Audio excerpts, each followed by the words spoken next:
Boa noite, gente. Obrigada pela presença de vocês. A gente tem aqui o pessoal assistindo pelo Zoom, ao vivo, tá bom? A ideia desse evento era fazer um encontro aqui entre amigos, presencial, com poucas pessoas. A maioria delas está assistindo a gente pela internet mesmo, tá bom?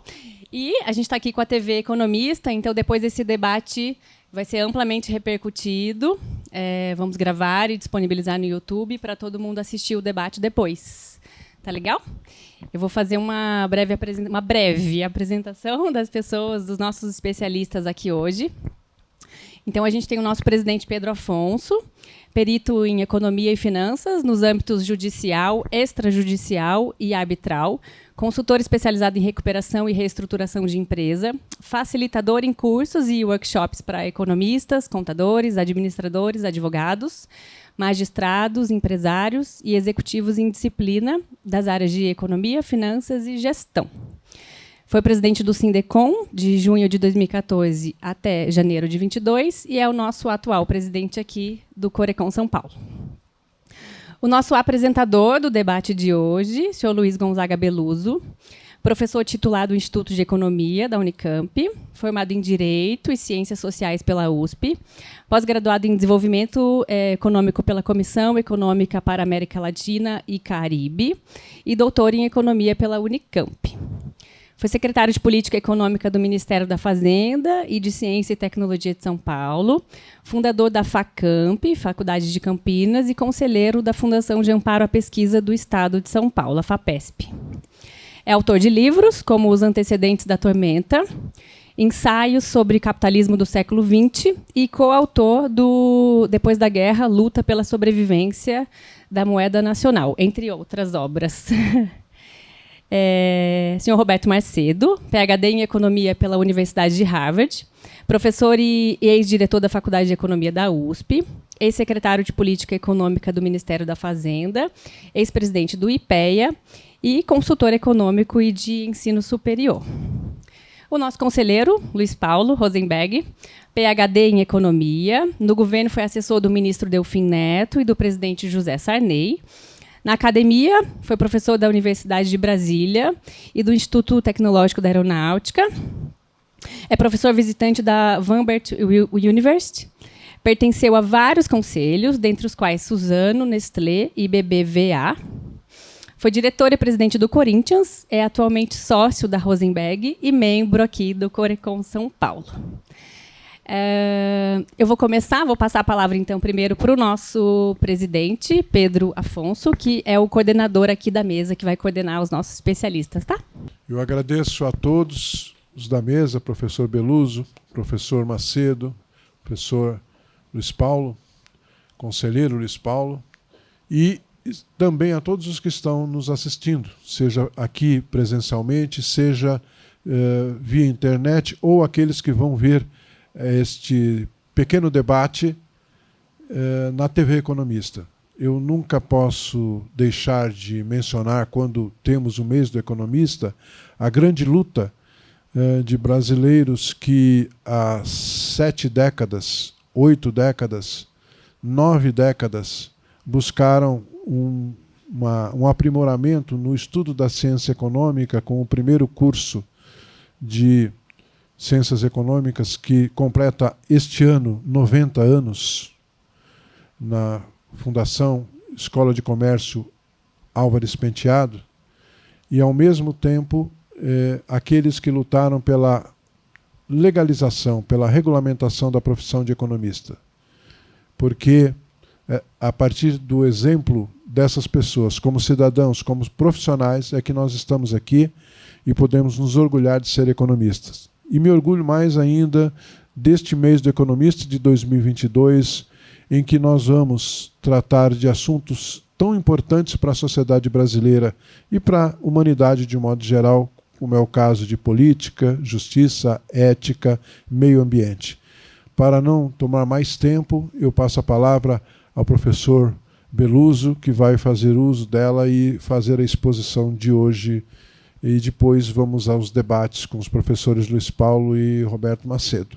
Eu fui aqui desafiado pelo meu colega corintiano, sabe que eu fui presidente do Palmeiras, né? Mas eu tenho maior respeito, não, maior respeito por ele. Nós somos, digamos, adversários irmãos, não é isso? É isso que deve ser no futebol, porque esse negócio de você ficar agredindo o outro não dá certo. Em nada, aliás, dá certo. Mas, enfim, eu fui convidado e com muita honra aceitei aqui para essa incumbência, né? Porque isso é uma incumbência falar aqui com o Roberto, com amigos dos velhos tempos, né? Roberto Macedo. Nós tivemos, digamos, aventuras político-econômicas, não é, hein? Muito árduas, que a gente devia reprocessar, né? Refletir sobre elas, para poder apresentar às pessoas, né, as questões que nos acudiram, que nos perturbaram durante esse tempo todo, né? Então eu escolhi fazer uma exposição cuidando da minha experiência no governo federal, como secretário de Política Econômica do governo Zé Sarney, da qual ele era assessor, né? Quando nós chegamos lá, encontramos o Luiz Paulo, né?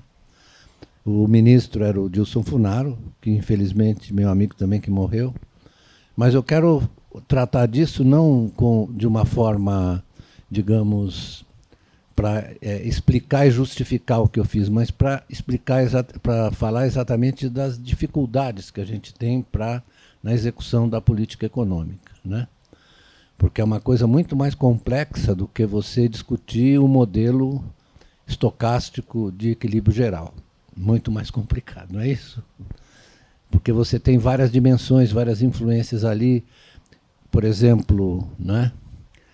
Quando você toma uma decisão, você tem que explicar, digamos, para o Congresso Nacional, né?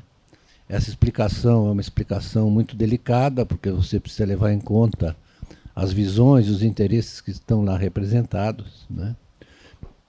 Então, eu gostaria de dar o exemplo dos planos do qual eu participei, tá bom assim? Né? Vou falar primeiro do plano cruzado, né? Quando nós chegamos ao governo, nós estávamos observando já, era o sexto ano, 1986, era o sexto ano da crise da dívida externa, não é? Em 1979, eu vou contar porque é preciso relatar. Em 1979, eu fui convidado para ir para a reunião do Fundo Monetário Internacional. Aquela é uma reunião crucial, porque a partir dela o chairman do Federal Reserve, desculpe a palavra chairman, o chairman do Federal Reserve, Paul Volcker, com o qual eu conversei algumas vezes lá, que resolveu subir a taxa de juros para combater a inflação americana, que estava em 14%, e o dólar naquela época, ao contrário do que está acontecendo agora, o dólar naquela época sofreu uma desvalorização muito forte. Muito forte. E os europeus, olha só como é, os europeus decidiram criar e apresentar na reunião do fundo uma chamada conta de substituição, que era para substituir o dólar por uma cesta de moedas, né? E o Volcker me disse o seguinte: eu não vou topar isso não, eu vou defender o dólar. Até porque o dólar, é preciso que a gente lembre sempre, o dólar é a moeda reserva internacional. E ela confere ao seu detentor uma força, um poder muito grande. E aí nós vemos nessa dimensão da moeda internacional, nós vemos a importância do poder na economia. E os americanos defendem isso como uma forma de poder, de controle, né? Isso foi criado no pós-guerra, né? Em Bretton Woods, e a partir daí sofreu várias mudanças, como em 71, a desvinculação do dólar do ouro, etc. Né? Mas isso é tudo um jogo. É um jogo econômico-político, é isso que eu quero mostrar, um jogo econômico-político. Bom, então, depois de eu ouvir essa advertência, o bichinho começou a correr atrás da minha orelha, porque eu falei, se esse cara sobe a taxa de juros, a nossa dívida externa, em termos nominais, era na ordem de 67 bilhões de dólares. quando você fala essa cifra, o cara fala, mas não é nada, né? Mas era. Né? O Luiz Paulo sabe e o Roberto também sabe. Aí nós levamos um chacoalhão. Né? Quando ele subiu, em 79, foi uma derrocada. E durante o tempo inteiro que eu passei no governo, eu passei negociando a dívida externa pelo seguinte, porque os programas do fundo, o Delfim, meu amigo, também escreveu 7 cartas de intenção, né? E não era possível cumprir, porque você tinha um problema ali sério que não foi tratado em nenhum dos planos. Eu participei do plano cruzado, que era congelar os preços para evitar, a economia estava com uma inflação de 14% ao mês, não ao ano, ao mês, estava caminhando para uma inflação maior, e aí o André Lara Rezende veio me procurar, eu era o secretário de Política Econômica, e falou, nós temos que fazer o choque. Você estava lá nessa época, temos que fazer o choque. Falei, bom, sei lá, né? Vai ver que é para você fazer uma coisa para simplesmente segurar momentaneamente aquilo, né? E eu não estava nem um pouco convencido, que a minha convicção de economista heterodoxo, como o pessoal diz, era de que isso era muito parecido com a hiperinflação alemã dos anos 20. Né? Porque a hiperinflação alemã decorre do quê? Decorre das reparações que foram impostas à Alemanha e, na verdade, o bloqueio que fizeram, inclusive, para os navios alemães saíram, etc. Tem um bloqueio econômico e, ao mesmo tempo, as reparações. E a Alemanha não conseguia conseguir os recursos suficientes. Isso se traduziu no quê? Numa tremenda sequência de fuga da moeda alemã, né? De fuga do marco. Né? E a inflação, se vocês tiverem a paciência de assistir um filme, né? Do Ingmar Bergman, sobre esse período, né, em que tem o ator principal, ele está assim na porta de uma loja, vai comprar um cigarro, e aí ele falou, preciso comprar logo, porque senão ele vai para lá de 2 trilhões, milhões de marcos para 5 milhões, rapidamente, porque a coisa era muito rápida. Né? Nós tivemos frequentemente um risco parecido, né? Durante o tempo todo. Quantos planos foram? Foi o plano Real, o plano Bresser, o plano Verão e depois o plano Collor. Estávamos lá, eu e o companheiro Luiz Paulo. Né? Fomos lá como consultores, não é isso, Luiz Paulo? Olhamos, mas a economia estava prestes a mergulhar numa hiperinflação. E, na verdade, nenhum dos planos tocou na questão principal. Quando é que na verdade, você encaminhou com o Plano Real? Que eu queria discutir o Plano Real. Foi muito bem engendrado, muito bem concebido, mas estava com uma circunstância diferente. Que você tinha 40 bilhões de dólares. Por que se acumulou 40 bilhões? Porque a economia... Quanto foi a inflação na véspera do Plano Real? Foi 80% ao mês. Vocês lembram disso? Lembra? Então... Eu não estou dizendo mentira, né? E às vezes escapa alguma. 84, isso mesmo. Isso.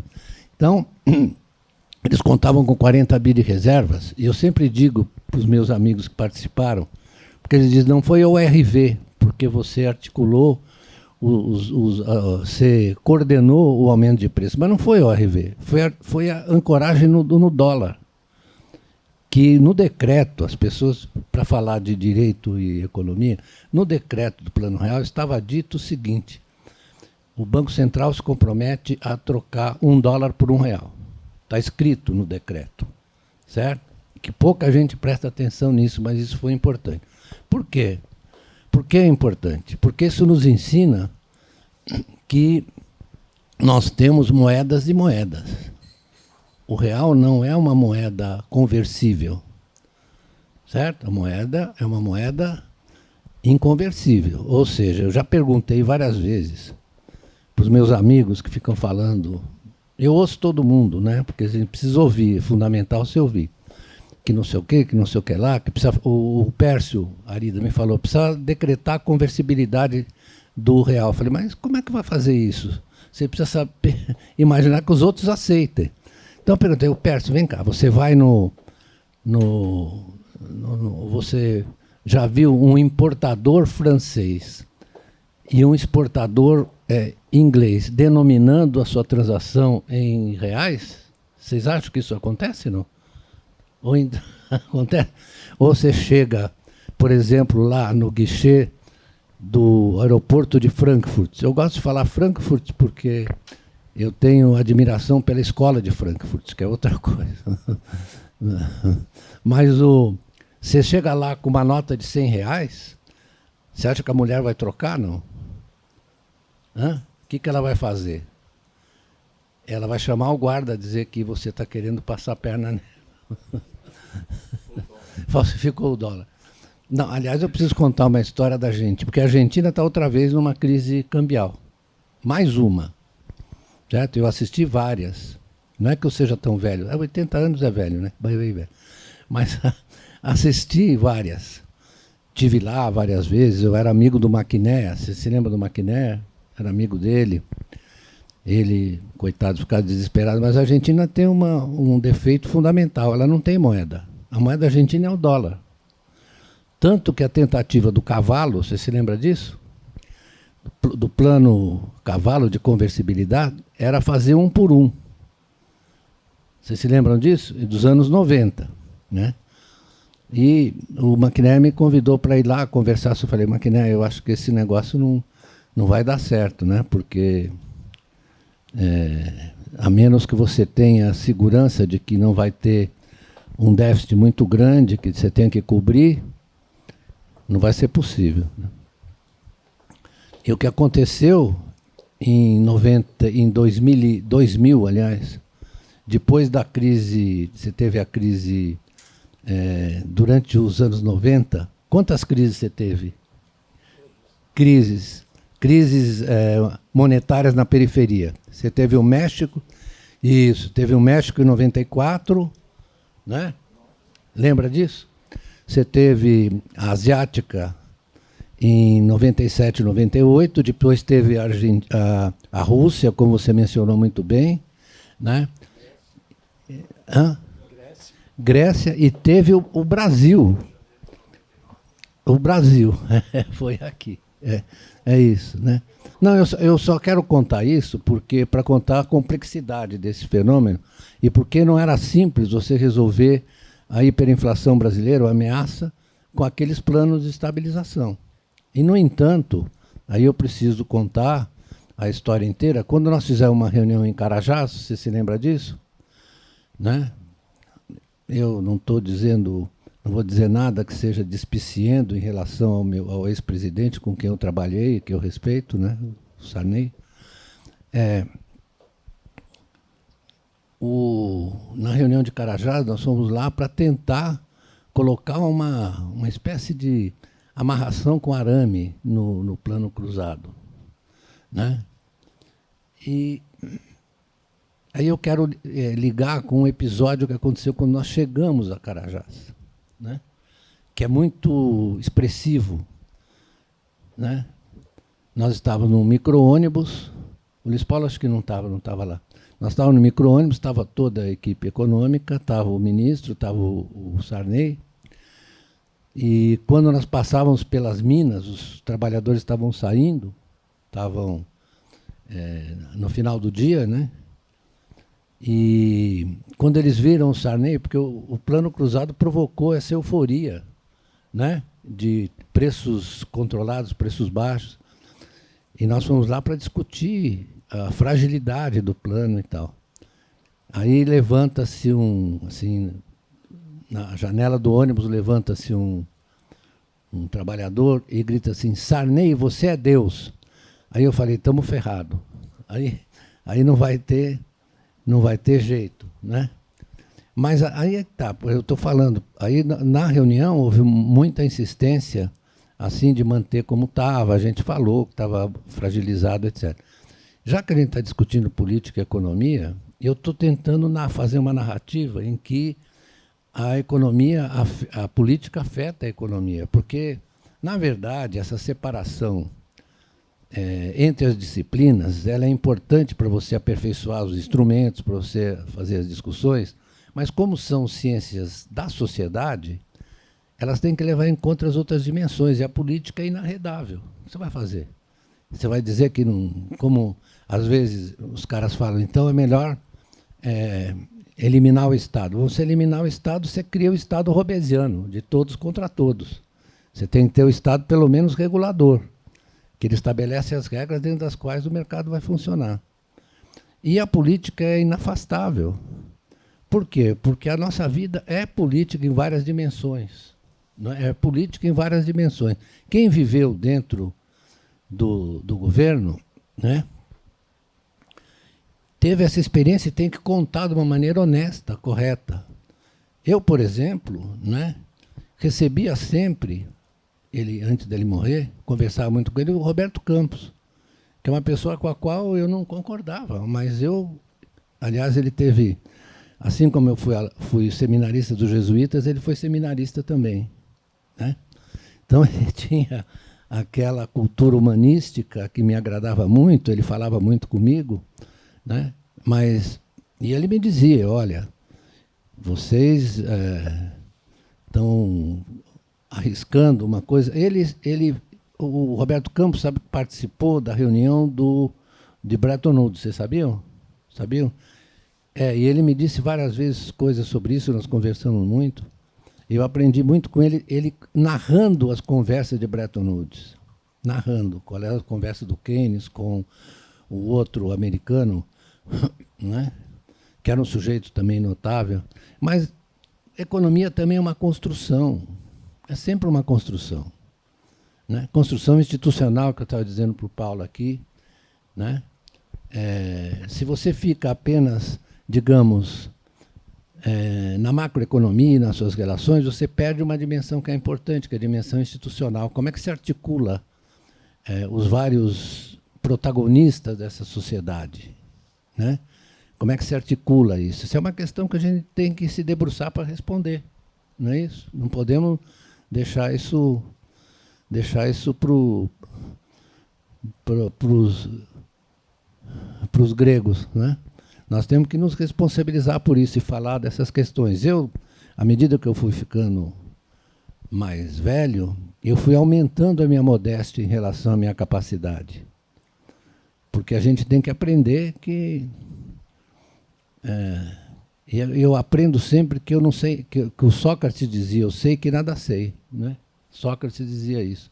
É bom você duvidar do que você sabe. Não é que você vai jogar fora tudo, mas você tem que duvidar, porque a dúvida, como já dizia um tal de René Descartes, a dúvida, né, é metódica, né? Você tem que ter dúvida para poder construir uma suposição sobre uma coisa. Eu não vou falar de outros... Eu sou muito admirador do Hegel, né, que eu leio muito por causa da ideia do todo e das partes, né? Às vezes nós economistas ficamos com as partes e não vemos o todo, e achamos que mas a parte dá significado também ao todo, mas ela não pode ser compreendida isoladamente. Então, eu quero dizer que eu faço isso com a maior satisfação aqui. Quero que vocês prestem atenção nas minhas insuficiências, né, que são muitas. Eu só consegui, de importante na minha vida, fazer um estádio importante no o Allianz. Aí esse aqui, uma vez ele falou assim, mas o estádio é da W Torre. Eu falei, não, o estádio é do Palmeiras, a W Torre é superficiária. Mas foi, muito obrigado, agradeço muito. Viu? Muito obrigado, professor Beluso. Aprendemos muitas coisas e certamente toda essa memória faz parte da história dos economistas, do país, da política. Agora eu vou passar ao professor Roberto Macedo, que também terá a oportunidade de fazer os seus comentários, as suas colocações, as suas contribuições, sempre ricas, diante da grande experiência que ele tem nesta área. Passarei a ele. Bem, boa noite a todos, é um prazer estar aqui, particularmente honrado pela presença dos dois companheiros aqui, que são meus contemporâneos, né, enquanto estudante. Eu vou fazer um cumprimento também a gente que está vendo a gente aí pela TV, e mas vamos passar aqui ao tema, né? Quando a moça me convidou, falou, ficou muito claro se era economia e política ou se era economia política. Assim. E aí eu me lembrei do seguinte, quando eu ingressei na famosa Faculdade de Economia da USP, ela havia sido formada por professores da Faculdade de Direito, da Filosofia e da Engenharia. Sabe? Então, a parte de economia lá era meio fraca. Sabe? E se baseava apenas algumas coisas que esses professores tinham visto ali para dar o curso. Né? Mas eu não me esqueço, porque eu lembro que num curso lá de economia foi adotado o livro do Raymond Barre, né? Que é um sujeito que escreveu esse livro em 54. Depois ele foi até ministro, 5 anos, na França. Né? Mas era manual de economia política. Né? E era muito comum também você ver lá fora o pessoal falando de political economy. Né? E aí depois o Delfim virou o primeiro professor da faculdade que era economista. Sabe? E ele buscou como é que estava a economia internacionalmente. Ela estava naquela fase em que passou da economia política. E o pessoal meio malandro, né? Eles inventaram, ao invés de chamar political economy, chamaram economics. Né? Por quê? Para dizer que era uma coisa próxima da física, né? Physics. Para dar uma coisa, um rigor científico que a gente, como estudante, se ilude, né? Que aquelas coisas todas que eles falavam era verdade. E você tive que estudar aquilo, como todo mundo, né? E depois o Delfim, ele puxou assim, macro, ele até que foi bem aberto. Ele trabalhava com Keynes, né? E tinha uma parte monetarista. Eu lembro até hoje da teoria quantitativa da moeda, sabe? Pastor mexia muito com isso, né? E em micro, aí que a coisa radicalizou muito, né? Porque microeconomics, né? e o pessoal era muito teoria neoclássica, né? Que a teoria neoclássica supõe a racionalidade do ser humano. Hoje eu estou fazendo um livro de finanças pessoais, de educação financeira, e de uns 20 anos para cá, começou a surgir a Behavioral Economics, né? Economia comportamental, que já fez 2 prêmios Nobel, acho que 3, talvez, tem um aí que tem dúvida. E ela passou aí, já tem livro-texto de Behavioral Economics. E é uma coisa muito mais razoável, porque o neoclássico supõe que as pessoas são racionais. Sabe? E a Behavioral Economics dá vários exemplos, é feito até por um psicólogo, Kahneman, né, que é famoso, que mostra vários exemplos de como é que as pessoas raciocinam errado. Né? E você vê aí, tem vários vieses, como o viés de repetição do passado, né? Que tem gente que fica olhando tendência e acha que vai repetir. Né? E tem uma série de comportamentos distorcidos. Né? Então as coisas mudaram muito, certo? E até a parte de teoria monetária, você vê esses artigos do André Lara Rezende sobre a moderna teoria monetária, e eu mesmo entrei por um caminho aí que eu defendo uma coisa, não no momento atual, do chamado quantitative easing, certo? Que eles praticaram nos Estados Unidos, praticaram no Japão, praticaram na Europa, e aqui no Brasil o pessoal não quer saber disso. É você realmente emitir dinheiro do Banco Central para comprar, por exemplo, hipotecas da Caixa Econômica, né? Para ela poder financiar mais coisas. Com a inflação atual, acho que isso aí é meio perigoso, mas com a inflação que estava aí há uns 2 anos atrás, era bem cabível. Mas não fizeram isso. Né? E se eu fosse parar aí no governo de novo, eu ia argumentar, né? O governo é complicado, porque você vai lá, você está no meio de um monte de gente, para você convencer o pessoal. Não é fácil, né? E uma vez eu lembro também que o Sarney praticamente perdoou a dívida de financiamentos imobiliários. Né? Não sei se você lembra disso. E eu fui parar na presidência da secretaria de um fundo de compensação de variações salariais, que você tinha que cobrir esse prejuízo aí. Olha, eu praticamente ganhei um apartamento no Guarujá, certo? Modesto. Também eu havia hipotecado um imóvel para comprar um sítio, também perdoaram. Mas tem professora na escola que apartamento no Portal do Morumbi foi perdoado. Certo? Ou no Ilha do Sul, ali na frente. Certo? Isso foi uma das piores coisas que já aconteceu aqui no Brasil. Ainda tem esse fundo até hoje, que eu já vi que estão lá ainda, não pagaram. Que era o fundo que aí você tinha que reembolsar os bancos, né? Aí você vê, mas eu estava numa reunião lá da equipe econômica, eu sugeri que a gente tributasse o ganho de capital que as pessoas tinham tido, né? Aí o pessoal falou, que é isso, professor? Hã? Eu vi que quase todos tinham ganho dinheiro e não queriam saber disso, né? Mas essas coisas, você vai, é muito boa a experiência do governo. Inclusive, quando eu fui para o governo, e fui no governo Collor, não tem vergonha nenhuma de dizer isso, eu antes de ir, eu consultei um dos caras mais inteligentes que eu vi na vida, o senhor Frias, da Folha de São Paulo. O pai. O filho, eu tive problema com ele quando eu fui para o governo Collor. Ele era um cara complicado. Mas o pai falou, vai sim, que você vai ficar mais sabido, né? E, de fato, eu fiquei, você passando pelo governo, né? No caso do FMI, por exemplo, né?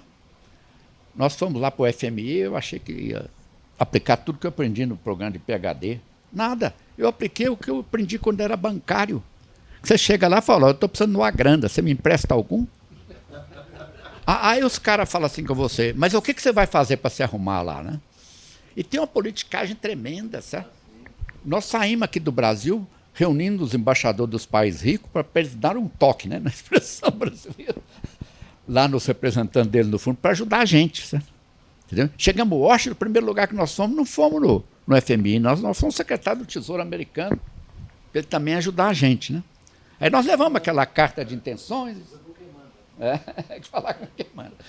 Não, mas aí nós tivemos que depois ver, acho que o presidente na época era o de la Rosière, não sei se era ele. Ele veio aqui no Brasil e pediu uma reunião com deputados e senadores. Nós levamos uma churrascaria lá para eles dizerem que estavam solidários com o nosso programa. Sabe? Depois você sabe que deu o governo Collor, né? Que eu até trabalhava muito no Congresso, negociando projetos e tudo, mas a hora que o irmão dele o acusou, né, acabou, né? Era realmente difícil. Aí veio a política, mas aí foi uma coisa meio familiar, né? Acabou com ele, né? Mas aí como é que fomos evoluindo aqui no Brasil? Hoje, eu confesso a vocês, minha sensação, porque muita coisa a gente esquece do passado, mas eu nunca vi uma situação tão ruim assim, sabe? Porque você olha, e o pessoal aqui, o noticiário, ao longo do tempo eu descobri que o noticiário foi dominado pelos departamentos econômicos dos bancos, né? E só fala no momento atual, no ano que vem, aquela coisa do relatório Focus, e ficam nisso, né? Mas uma das coisas mais interessantes, eu resolvi pegar os dados do PIB desde 1901, né? Aí ele vai crescendo assim. Na década de 70, que nós entramos no mercado de trabalho, ninguém discutia se ia ter emprego. Foi 10 anos e 7% em média de crescimento do PIB, né? A faculdade triplicou o número de alunos com a arrecadação do Estado. Quase todo mundo teve a chance de ser professor, entendeu? Hoje, o Zé Pastor escreveu um livro falando da ascensão social. Hoje, se você olhar pelos nossos filhos, você está tendo um descenso social. A gente superou os status sociais dos nossos pais. Mas hoje os nossos filhos não estão conseguindo superar o dos pais. Está uma situação muito difícil. Eu voltei a dar aula lá com o professor voluntário e o pessoal está muito preocupado. Mas voltando aí. E aí entra nesse governo aqui, aí que você vê que a política tomou conta, sabe? Política com esse centrão aí tomaram conta do governo. Você não vê ninguém, nunca vi um discurso de um deputado, senador no Congresso, falando que a gente precisa retomar o crescimento econômico. Sem crescimento econômico, não tem solução. Mas ninguém fala nisso. Só querem saber de emendas parlamentares, distribuir dinheiro, certo? Eu acho que nós estamos tomando um pouco do rumo da economia argentina. Uma vez eu vi um programa de TV sobre a economia argentina, e o apresentador lá falou, não, aqui o governo passou só a distribuir benécia, mas para todo mundo, né? Todo mundo tem benécia. É o que virou aqui no Brasil também, sabe? E aí o quê? Prejudicou o orçamento, certo? O governo deixa de investir. Aliás, eu mostro que a taxa de crescimento até 70, né, na década de 70, foi em torno de, como eu já disse, 7% ao mês. Aí ela despenca, de 80 para cá, é uma coisa lá embaixo, certo? 2%, 3%, não lembro dos números exatos. E se você fazer per capita, tem ano que dá negativo, certo? Então, desde 1980, nós estamos numa situação difícil. Você pega o dado de investimento, que já foi público, já foi 11% ao ano. Agora está 1%, acabou. Entendeu? é 1%. Então, uma das dificuldades aí do governo, por que nós diminuímos o crescimento? Porque o governo ele tem uma carga tributária alta, certo? E aí ele tributa as pessoas e passa para o governo. E a média aí do setor privado investe muito mais que o governo, deve ter em torno de 16%, 17%. 14% privado, mas na hora que você calcula sobre a parte dele, né, dá uma taxa maior. Então, o governo está investindo 1%, já foi 11%, certo? E eu vivi na época aí de Juscelino, pode ser que ele se atrapalhou lá, como é que financiava isso, mas eu, lá no interior de Minas, eu vim em Sete Lagoas, fez a estrada de Belo Horizonte para Brasília, certo? Fez a Três Marias, você viu os caminhões passando com as turbinas, certo? Não tem nada, né? Então, a situação aqui, eu não sei como é que vai fazer que isso, que eles dominaram a política, certo? Isso aí, eu já escrevi vários artigos sobre as emendas parlamentares, que tem 3 tipos, tem a individual, tem a de bancada e tem essa aí, como é que chama essa outra? Do relator. Essa do relator é uma indecência, certo? Porque o pessoal escolhe aí, seletivamente, uns ganham mais, outros ganham menos. Certo? E as próprias emendas no conjunto, elas são, para mim, são inconstitucionais, porque ela viola aquele princípio, todos são iguais perante a lei.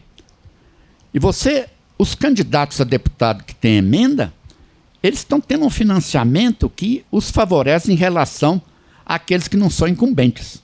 Certo? Aí eu estava discutindo isso aí com gente da polícia, falaram, mas está na Constituição que você pode fazer as emendas. Eu já vi um parecer de um advogado aí que diz que a emenda que permitiu, a emenda constitucional que permitiu as emendas parlamentares, ela veio depois da redação da Constituição.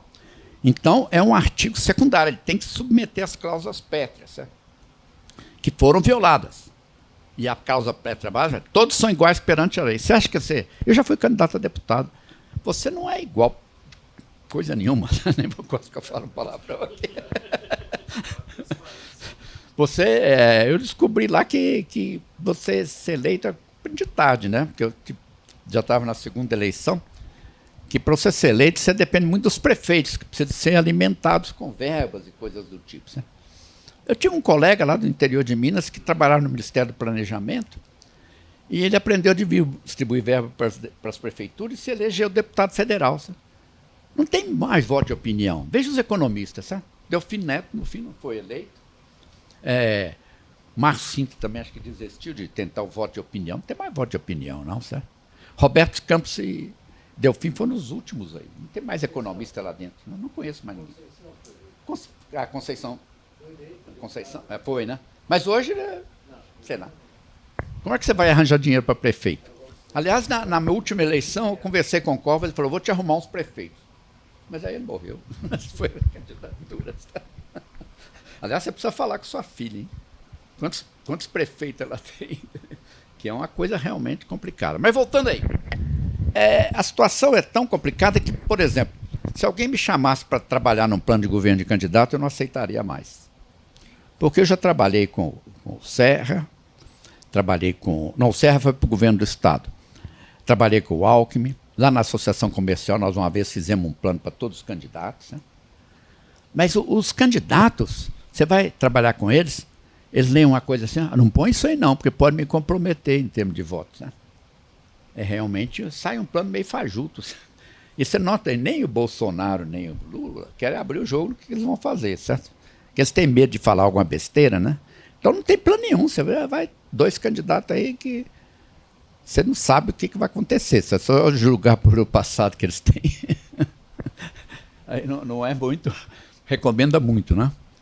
Então, é realmente uma situação muito difícil. Eu resolvi fazer um plano, se eu tiver tempo eu faço aí, escrevo isso, mas é o seguinte, eu escrevi no Estadão, certo?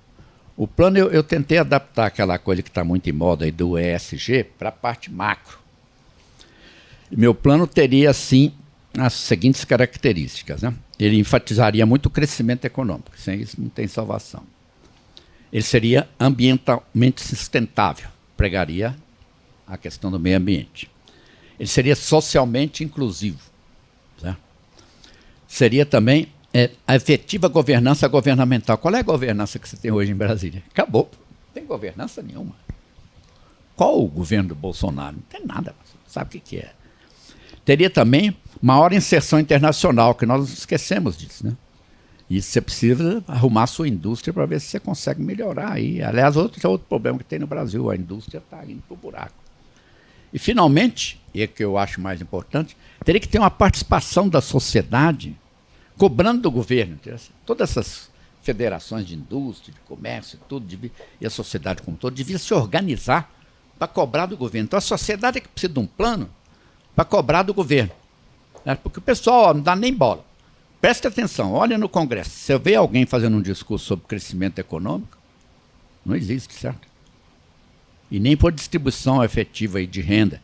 Que eles fazem esses programas de distribuição, mas a base, o cadastro, em geral, são muito fajutos. Na época daquele auxílio aí da pandemia, muita gente recebeu sem ser merecedor, certo? E eu defendo muito aí, um trabalho do Banco Mundial, acho que 2017, que fez um único estudo que eu conheço, que ele propõe que você faça uma redução expande os programas sociais, mas cortando outras despesas. Sabe? Ninguém fala nisso no Brasil. Olha, pegando um embalo aqui, eu iria longe, certo? Mas tem que parar. Eu acho que eu disse algumas coisas que eu gostaria de dizer. Muito obrigado. Depois dessa lição do que foram as experiências de política econômica e que vocês só poderiam ter se escutassem esses dois, eu vou tentar sair um pouco. Eu vou falar mais do problema do economista perante a política. Porque vocês vão notar que não tem nenhuma outra profissão tão próxima do poder como a nossa. E como a gente sabe, o poder corrompe. Então, eu sempre, desde que comecei a estudar economia, a minha preocupação era entender qual é o nosso papel. O que eu vou fazer no governo? E é interessante, quando eu fui tirar o PhD, eu era professor da FGV, naquele ano foram 2 professores. Eu, que era professor de macro, ensinava Keynes, desenvolvimento, Celso Furtado, no auge da ditadura, 69, e um outro professor, simpatizante do Comitê de Caça aos Comunistas, né? CCC, que ensinava micro e que atendia pela alcunha de Suplicy. Suplicy. Direitão. Ele é professor de micro? Ele era. Um ano depois teve o Congresso de Economia, lá em New Orleans. E 4 dias... Isso, 4 dias a gente se encontrava todo mundo e não encontrava o Suplicy. Encontrei na Bourbon Street, com a Marta tomando um fogo. Falei, boa, você vem para cá para tomar fogo? Não, eu só assisti Palestra de Economista Radical. Falei, cara, virar de esquerda depois dos 30 dá uma cagada. Mas tudo bem. Essa rua tinha, eu lembro que tinha uma mulher várias pelada que ficava no gangorra. Isso, essa mesmo. E ela ia lá fora pela janela e voltava. Então, mas a minha ida para os Estados Unidos para estudar, a minha percepção é de que eu tenho que dominar esse instrumental. Eu tenho que entender a fundo como que se faz a intervenção na economia. De uma forma inteligente, de uma forma testada, de uma forma tanto quanto possível cientificamente comprovável. E teve um livro que me marcou muito. Na verdade, ele marcou toda a história da economia. Foi uma tese de doutoramento, chamava-se Jean de Van Graff, Theoretical Welfare State, 1957. O livro tem 2 partes. Na primeira, ele te dá uma aula de como funciona o equilíbrio geral e onde entram as curvas de bem-estar social e como você faz para levar a economia para isso. E na segunda, ele trabalha sem uma forma no que é o papel do economista. E depois de uma análise fantástica, ele conclui pelo seguinte: se você não entender que existe uma divisão muito clara entre o provedor de informação e o tomador de decisão, você vai atropelar sem ter méritos para isso. O que queria dizer? Gente, quem tem voto decide. Quem estuda economia mostra, ensina, se aprofunda para abrir os horizontes do que esse tomador de decisão pode fazer. Eu achei isso fantástico. Fui estudar econometria a fundo, fui estudar micro como nunca tinha estudado, etc. Muito bem, volto para o Brasil, vou para o governo. Então, vou começar a seguir o gráfico. O presidente disser está dito. Parlamentares também. Uma bosta, tudo bem. Mas ou você tem uma fé dogmática na democracia e que, portanto, esse parlamento é uma bosta. O jeito de a gente melhorar é fazendo mais e mais eleições até que o povo perceba isso. Então, me acomodo muito bem com o fato de que um parlamentar tem muito mais legitimidade em tomar decisão do que eu. Agora, e o ministro? Eu disse, ministro, o negócio já complicou, porque ele não tem voto, mas ele tem a delegação do presidente. Aí começa a zona de nebulosidade. E o assessor do ministro? Bom, teoricamente, esse é um nada. Mas aqui vocês viram relatos de casos em que o assessor faz mais do que um outro ministro que não no Ministério do Planejamento ou da Fazenda. Aí o negócio começou a embaralhar. Mas, para mim, isso foi mencionado aqui. Eu acho que a nossa profissão, principalmente os que vão para o governo, cria um corporativismo em que há uma apropriação de tarefas do tomador de decisão pelo economista que é totalmente inválida. Se você, como economista, se aprofunda o teu instrumental e, como cidadão, você vai lutar para a gente a democracia que nós todos sonhamos. Agora, quando você está falando com o presidente, você mostra todas as opções, mostra os prós e contras e escuta o que ele vai fazer. Esse toque eu acho crucial. Vamos dizer, exige uma humildade que a nossa profissão não tem? Exige. Mas se a gente se concentrar no nosso papel, as decisões vão ser mais inteligentes e talvez a gente acelere um processo de sofisticação da nossa democracia. Então, por exemplo, vou dar exemplo. Independência do Banco Central. O que você está falando? O presidente do Banco Central não pode ser demitido durante seu mandato. Ué, foi eleito? Não, mas precisa para manter a saúde da política monetária. Você está maluco. Não, olha nos Estados Unidos. Não, o presidente do Fed não é independente. Ele é submetido ao Congresso e não ao Executivo. Agora, numa reunião simples da Câmara Americana, por maioria simples dos presentes, ele está demitido. Bom, isso eu entendo. Aqui nós estamos falando coisa com coisa. Segundo, teto do gasto público. O que é isso? Ou o cara não sabe economia, então não sabe que a política fiscal é um complemento do que acontece na economia, e eu quero estourar o gasto público quando eu estou em recessão, e quero acumular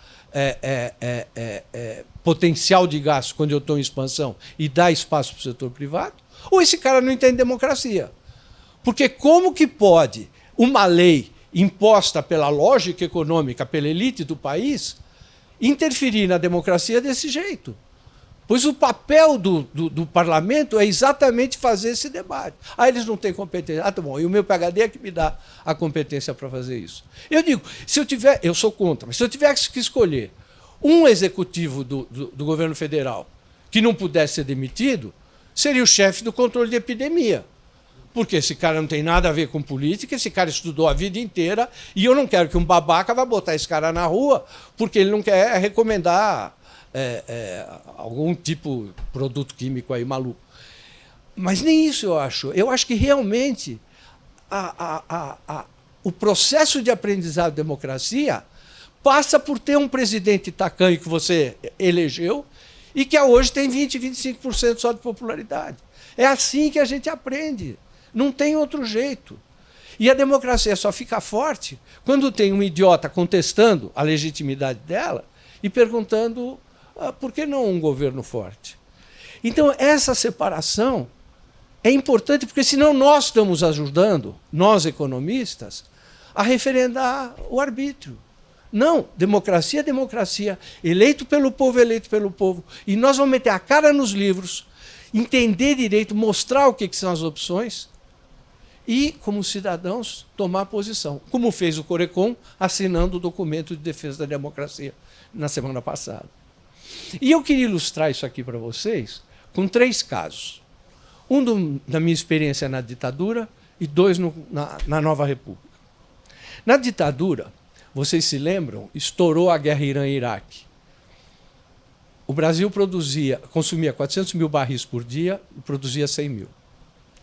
Tinha um plano de contingência espetacular, feito por todos os ministérios, com o Conselho de Segurança Nacional, em que, se a guerra se prolongasse, nós tínhamos um sistema em que o Brasil viveria só com 100 mil barris. 25%. Era feriado segunda, quarta e sexta. A economia funcionava terça e quinta. O diesel ia todo para o campo. Uma porção de coisas que, graças a Deus, não precisou ser implementada. Mas o governo se mobilizou para resolver o problema. E aí tinha uma questão. Quem comandava energia no governo era o vice-presidente Aureliano Chaves, um udenista espetacular, mas limitado quanto a instrumental. E quem tinha o dinheiro, quem mandava, era o Delfim. E os dois se odiavam. A única interseção que eles tinham é que eu achava que esse Rosenberg é um bom rapaz. No que o Delfim soube disso, criou uma comissão CEPLAN de energia, onde os projetos eram analisados, levados ao vice-presidente e ele liberava o dinheiro. Muito bem. O que eu fiz? Falei, essa é o que eu estava sonhando. Por quê? Porque era muito claro o que precisava ser feito. Era pegar todos os projetos candidatos e passar por um crivo único. Qual é o potencial de economia de barris de petróleo desse projeto? E arrancar os projetos por aquele que... Porque o Brasil ia quebrar se a gente não resolvesse isso. Ele falou das 7 cartas de intenções, de péssimas intenções, porque nós não pretendíamos cumprir nenhuma delas. Aquilo era um minueto que a gente dançava com o FMI, não para salvar o Brasil, mas para salvar a Citi, Bank of America, etc, etc. Porque se a gente quebra naquela hora, não sobra um. Muito bem. Fizemos um trabalho espetacular. A virada que nós demos foi incrível, com conservação de energia, com pesquisa, o querido Serjão fazendo a busca do álcool da madeira, e conseguimos chegar onde nós estamos hoje, que é um país exportador de petróleo. Então, ali é um caso em que, para mim, ficou muito claro a divisão. A vontade política era economizar petróleo ou gerar dólares, tanto que o Proálcool nasceu aí. Quando nós saímos, o Proálcool já produzia mais de 200 mil barris equivalentes de petróleo. E não tinha drama entre o político e o econômico. Muito bem, excelente. Acabou o governo, o Sarney me convida para ser assessor econômico. Situação mais esdrúxula. Por quê? Porque ele herdou o Ministério do Tancredo. E o Ministério do Tancredo, só o Tancredo era capaz de administrar. Era um quebra-cabeça que só um mineiro de 60, 70 anos tinha condição de... Só que o presidente não podia mudar. Então, o que ele fez? Criou uma assessoria econômica, a única pessoa que ele nomeou fui eu.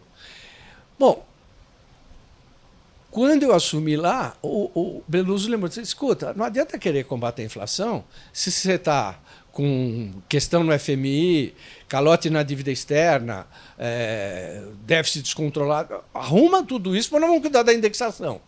Mas não tenta trabalhar a indexação como primeiro, porque ela não é causa, ela foi consequência. Muito bem, o que eu fiz? Liguei para o já mencionado de la Rosière, que era o chefe do FMI, com quem eu tinha negociado por 4 anos, nunca menti, tínhamos um vínculo excepcional. E falei, escuta, eu estou aqui assumindo isso daqui, vamos acertar? Ele me disse, Luiz Paulo, se você vem para cá, em 3 dias eu te garanto que a gente acerta isso de uma vez por todas. Imagine com que sorriso eu entrei na sala do presidente e disse, cara, você trouxe o homem certo para o governo. É só eu pegar o avião, vou para Washington e eu te trago o primeiro pepino já resolvido em 15 dias. O que o Sarney me disse? Assessor meu não vai ao FMI. E aí eu trabalho um pouquinho, estava óbvio. Ele queria ir para a moratória. Então ele não queria acordo nenhum. Como foi? Foi em 87. 87. Ele começou a preparar lá. Quando isso aconteceu, eu fiquei cabreiro.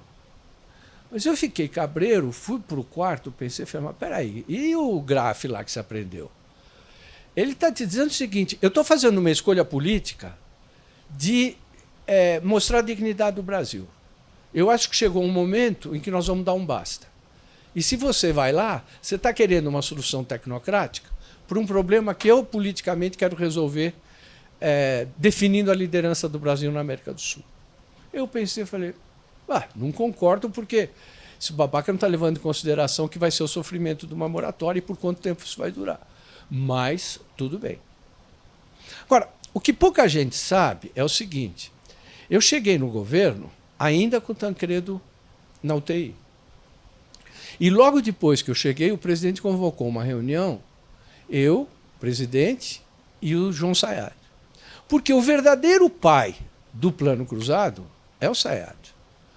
O Sayad brigou por isso desde que chegou lá, talvez até antes.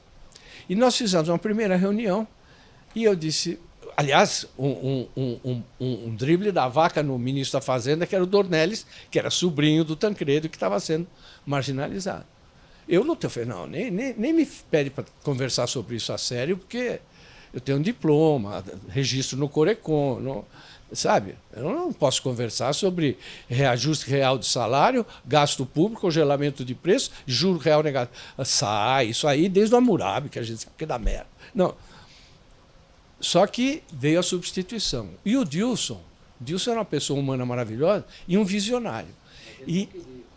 Mas ele fazia o que o Sarney pedia. Ele tinha uma ligação de lealdade com o Sarney várias vezes. Eu disse, nós não vamos fazer isso. Ele disse, eu concordo com você, mas nós vamos o que o presidente quer.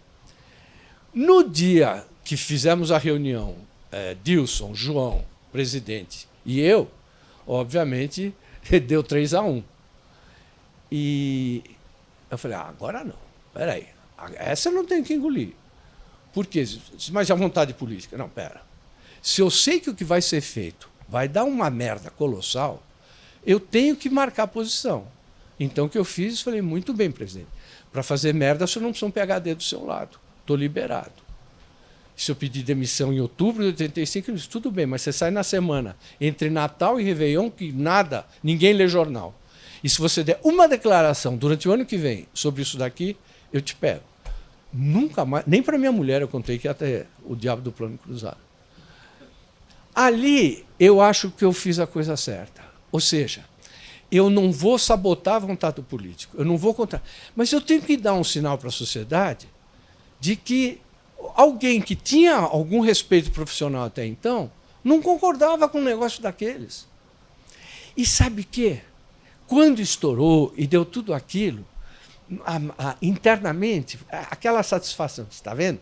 Vocês violam a economia, vocês ferram o povo e não acontece nada de bom. Errei. Sabe qual é o maior mérito do Plano Cruzado?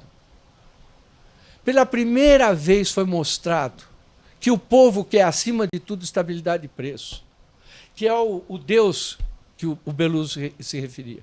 Repara, não teve um governo depois do Cruzado que não tivesse, pelo menos, tentado combater a inflação. Vocês veem o que aconteceu agora. Eu digo para vocês, inflação brasileira não existe mais. Acabou.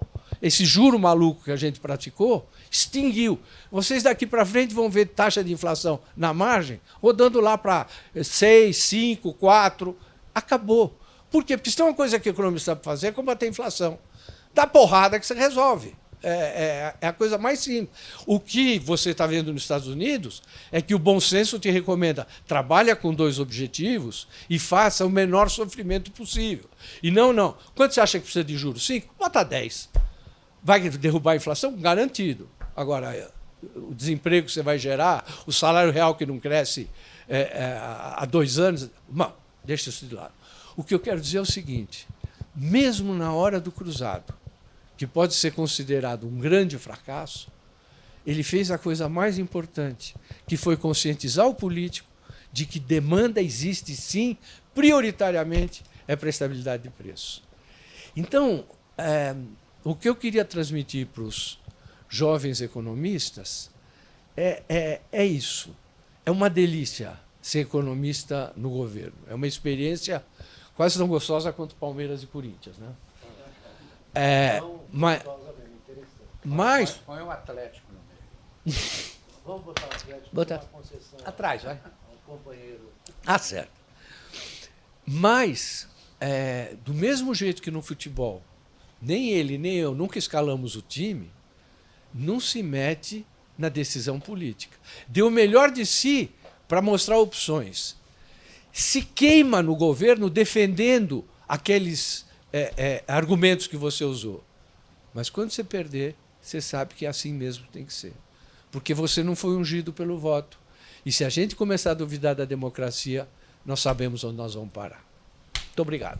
Obrigado. Olhe só quantas experiências muito ricas, impressões de décadas que nos permitem ter a riqueza para hoje, para o discernimento de hoje, que é estamos numa situação muito crítica, como já foi colocado aqui, né?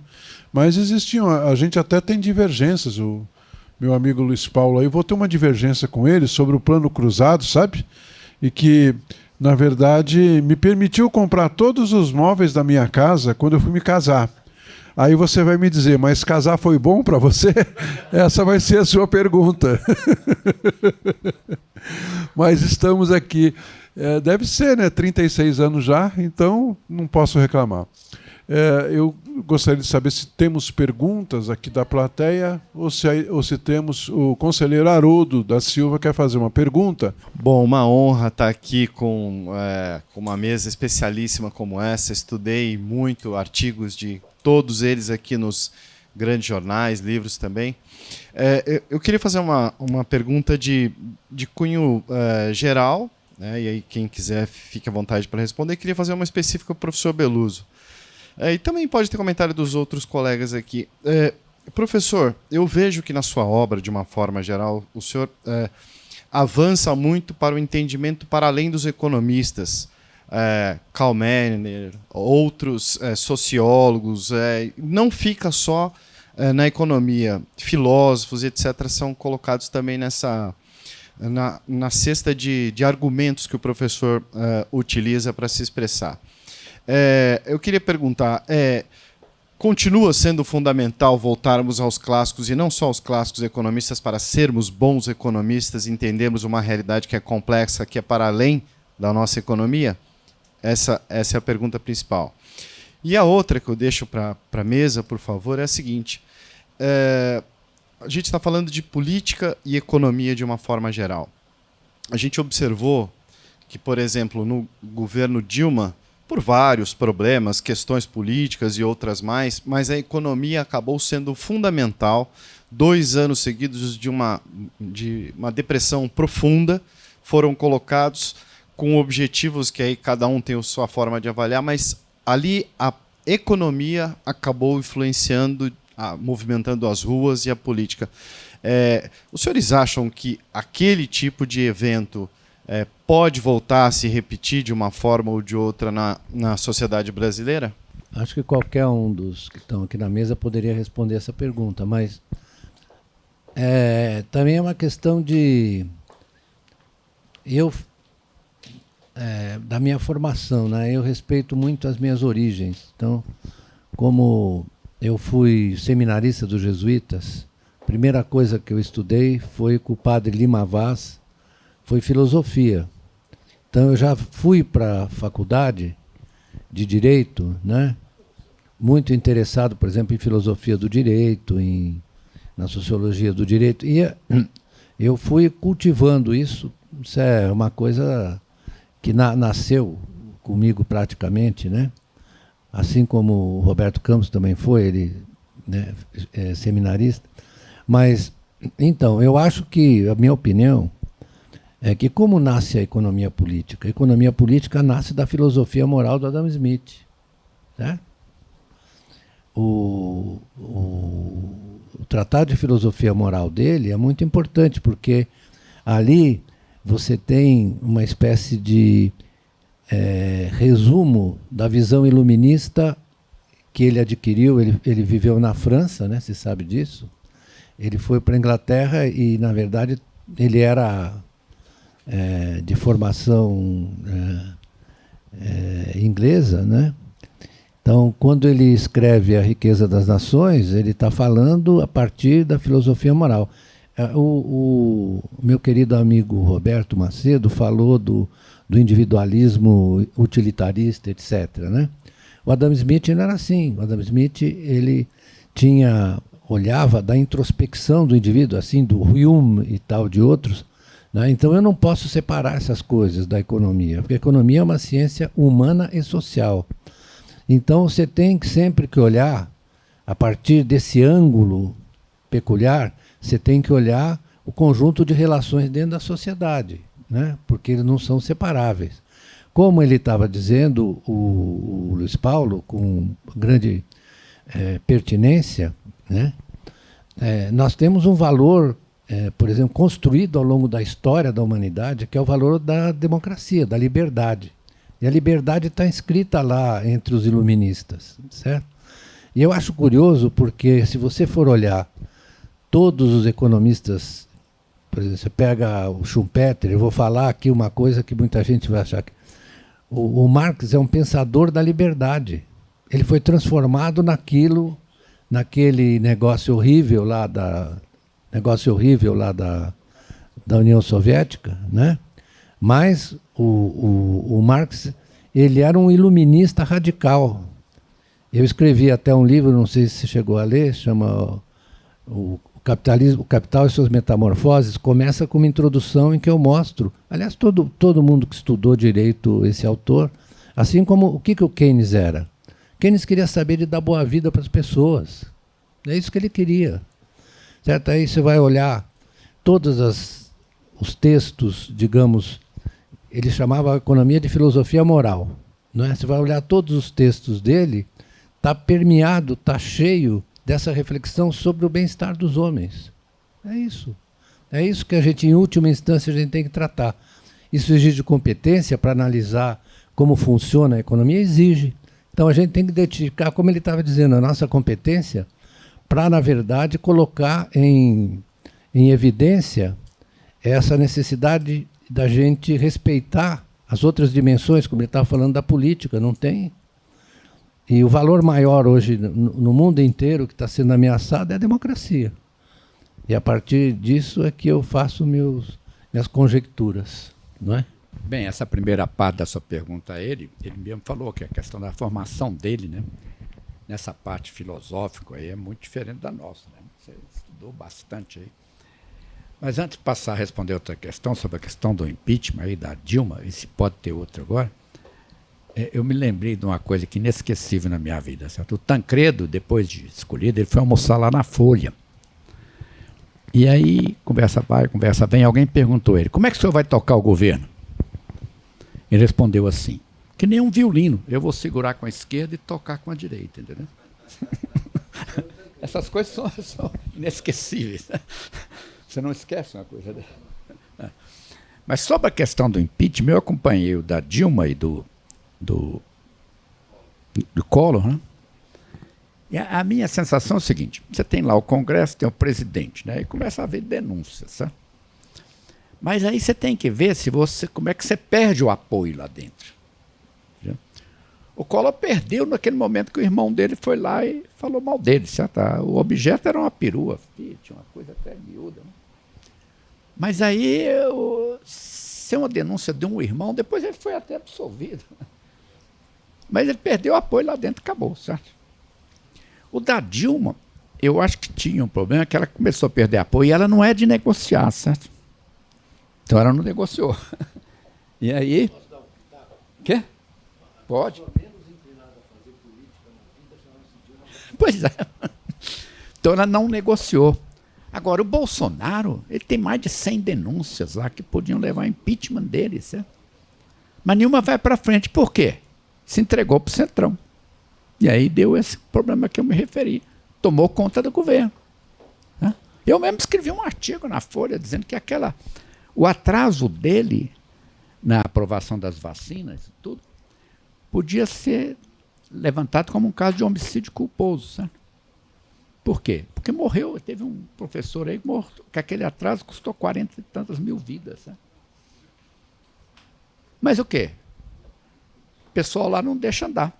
presidente aí do Congresso não deixa andar por causa do acordo que ele fez, mas aí entregou tudo. Né? Então é assim, a Dilma não negociaria um negócio desse de jeito nenhum, certo? Agora, a Dilma teve um aspecto vulnerável, quem fala sobre que foi golpe e tudo, tem um negócio que chama relatório do Anastasia, senador Anastasia, que fez o relatório sobre as pedaladas fiscais dela. Realmente é um negócio muito bem feito. Sabe? Deu pretexto, tinha perdido apoio, né? Lá se vai. Então nós temos duas perguntas. Eu vou antecipar a pergunta para o professor Beluso, porque ele deve sair, ele tem que sair com... Ele fez a gentileza de alterar um compromisso dele, mas precisa sair, então eu vou fazer a pergunta direta a ele. Professor Beluso, feito pelo conselheiro Carlos Soares Júnior. Professor Beluso, hoje vivemos em um cabo de guerra entre os economistas neoliberais e economistas heterodoxos.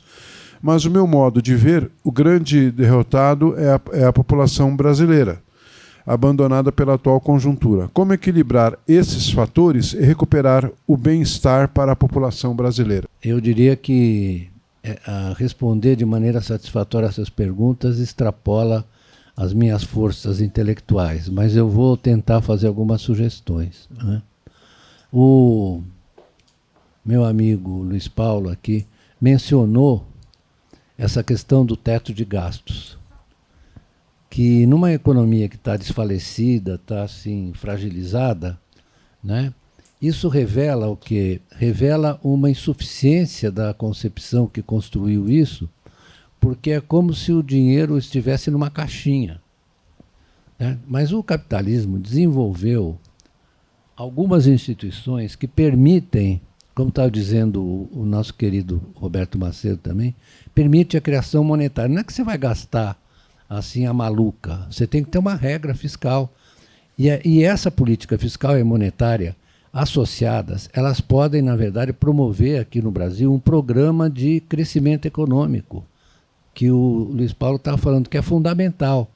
Sem a economia crescer, você não vai resolver o problema do déficit. Porque, na verdade, se você não gasta, não gera renda, você não vai gerar nem emprego, nem gasto por parte dos consumidores, nem gasto por parte das outras empresas.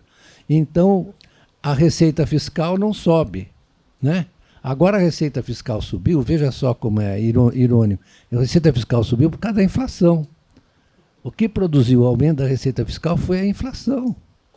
Mas isso o Keynes já disse lá atrás. Ele tem um artigo que ele fala inflação ou deflação. Ele fala, é melhor a inflação, que não seja muito alta, porque ela ajuda a recuperar as finanças. Agora, se você tiver deflação, aí ferrou. Né? Então, é preciso ter o Luiz Paulo diz muito bem, e eu também estou nessa com ele, que eu não vou ajudar a fazer programa de ninguém. Já estou velho, tudo que eu já fiz, as besteiras que eu já fiz já estão feitas. Agora eu posso ouvir os mais novos, eles me dizerem as coisas, eu posso concordar ou discordar. Mas, né?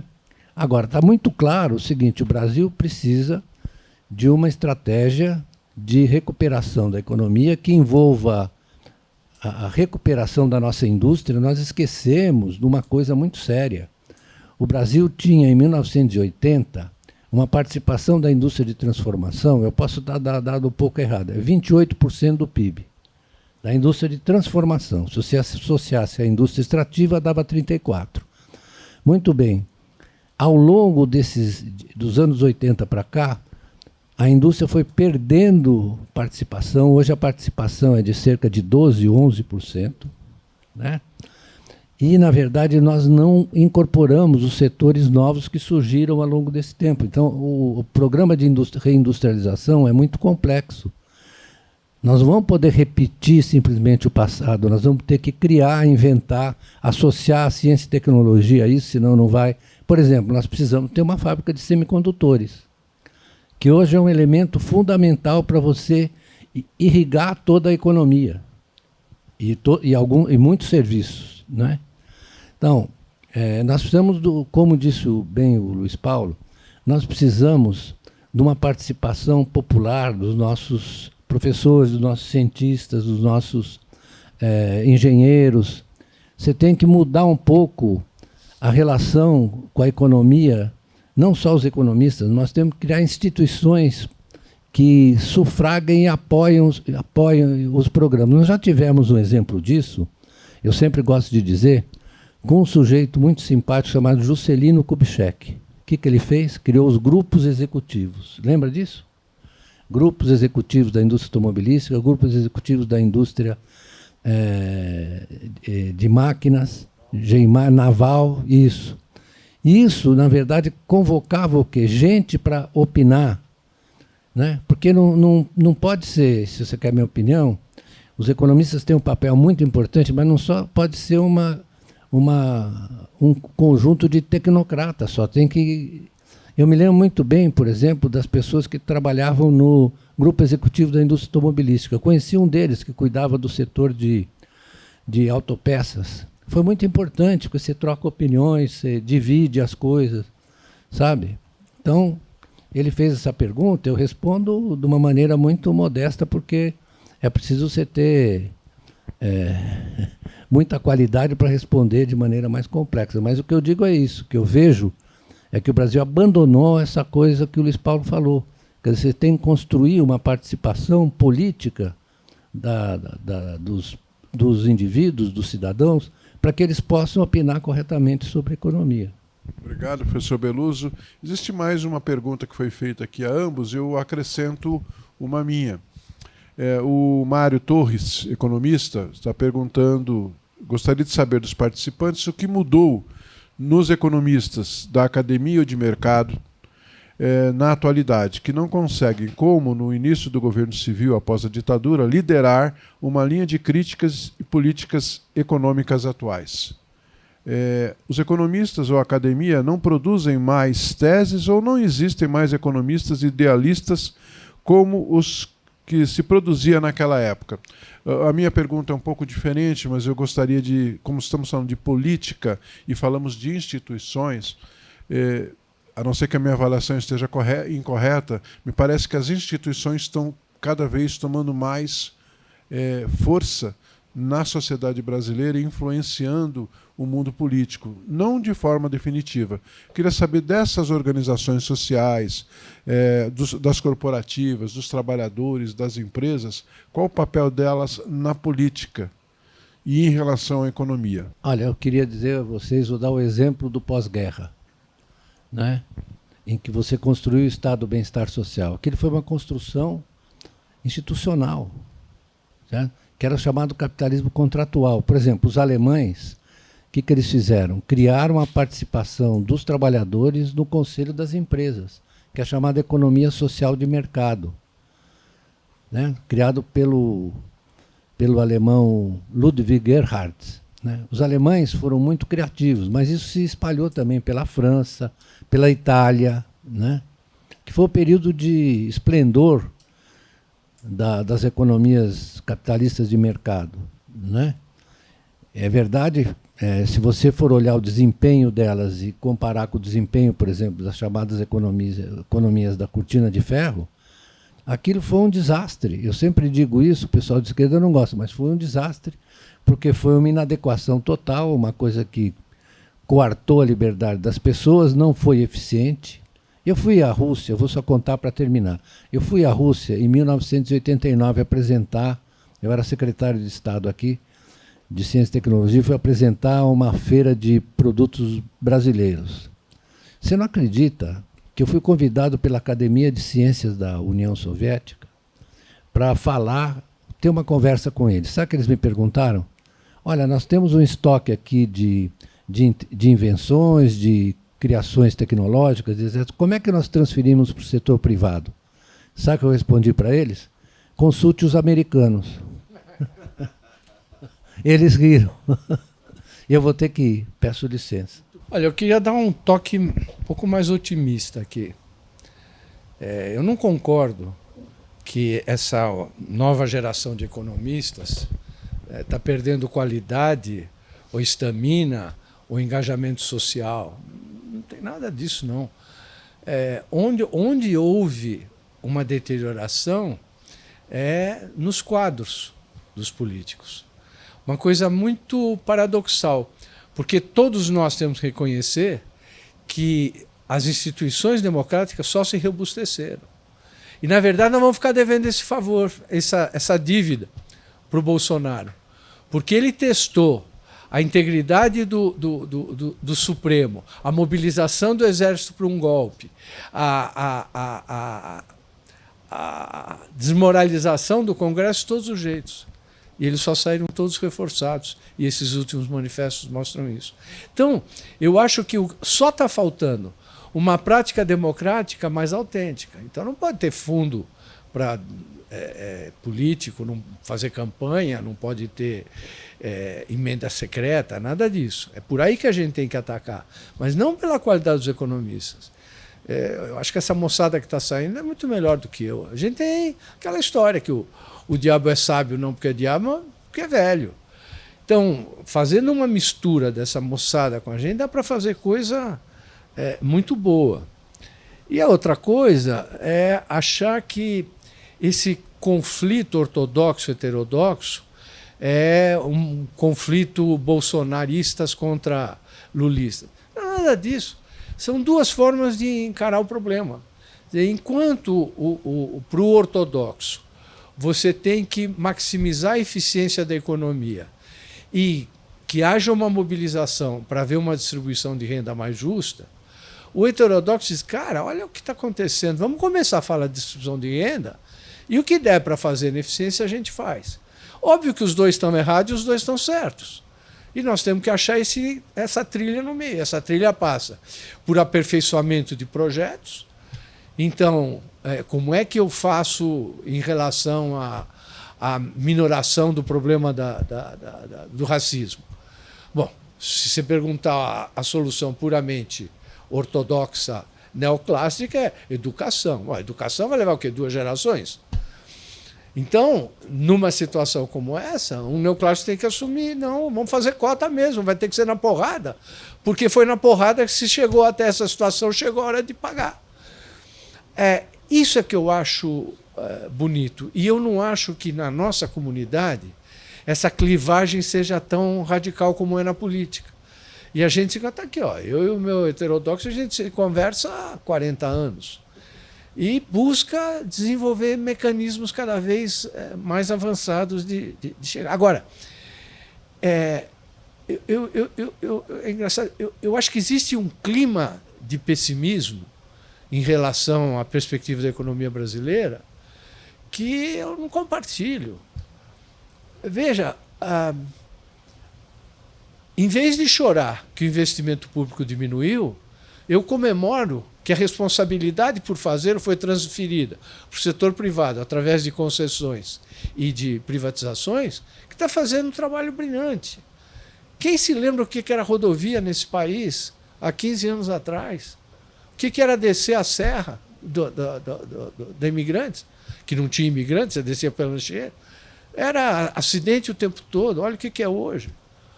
Quem se lembra o que era telefone?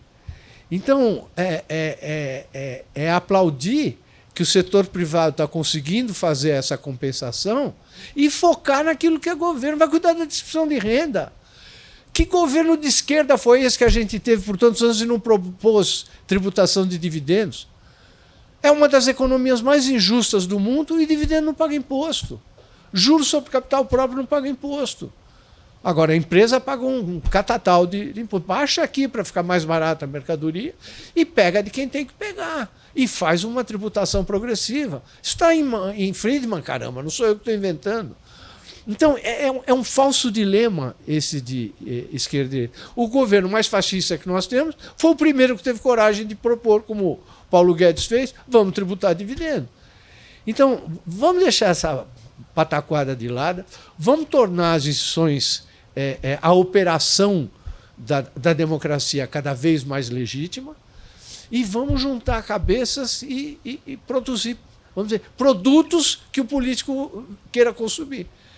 Então, é uma maravilha que você tenha um economista com a fundamentação filosófica que tem o Beluso. Eu tenho uma cria, foi meu aluno no ITA, e encaminhei para fazer matemática e depois fazer PhD em Chicago, que é o Ricardo Paes de Barros. Formação absoluta, a mais neoclássica que você pode ter, matemático puro. é o cara que mais contribui para gerar programas de superação das injustiças sociais. Então, eu acho que esse é que tem que ser o espírito. Nós não vamos entrar nesse joguinho de esquerda, direita e ortodoxo e heterodoxo. Não, nós sabemos que é um desafio colossal, nós sabemos que a economia não é para quem quer, é para quem tem um dom. É a mesma coisa, se você tiver um cidadão que é bom no piano, se ele estudar a vida inteira, ele vai ficar muito bom. Agora, se ele não tem ouvido, coitado, se ele passar a vida estudando aquilo, não vai chegar a lugar nenhum. Eu acho que tem muito disso na economia. Que até não é como química, que você vai aprender equações e com isso você vai ser economista. Tem um jeito de pensar, tem uma capacidade de abstração que é dom. Senão você fica num outro ramo que não macroeconomia.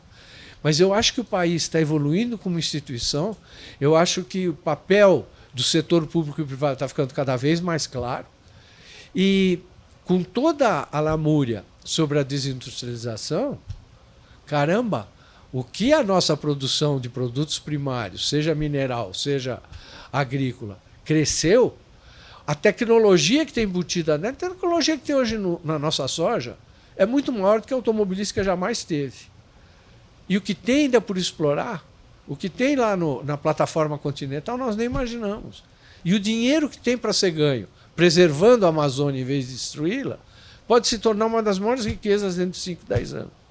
Então, não há a menor razão para ser pessimista em relação ao Brasil, achar que perdemos espaço. Hoje nós somos um país que tem reserva abundante, não tem problema nenhum de contas externas, tem uma competência gerencial, como muito poucos têm. Também, quem passou pelo aprendizado de 80% de inflação mensal é o melhor financista que pode se ter. Então, eu até estimularia a moçada a vir para a economia, porque nós nunca vamos ser substituídos. Não tem computador que substitua sentir a sociedade, cultivar a transformação de emoção, anseio em projetos, ter o prazer de ver essas coisas sendo resolvidas. Vem para cá, que é uma profissão incrível. Muito obrigado. Eu agradeço ao conselheiro Luiz Paulo, que foi o idealizador desse mês de economista com a temática.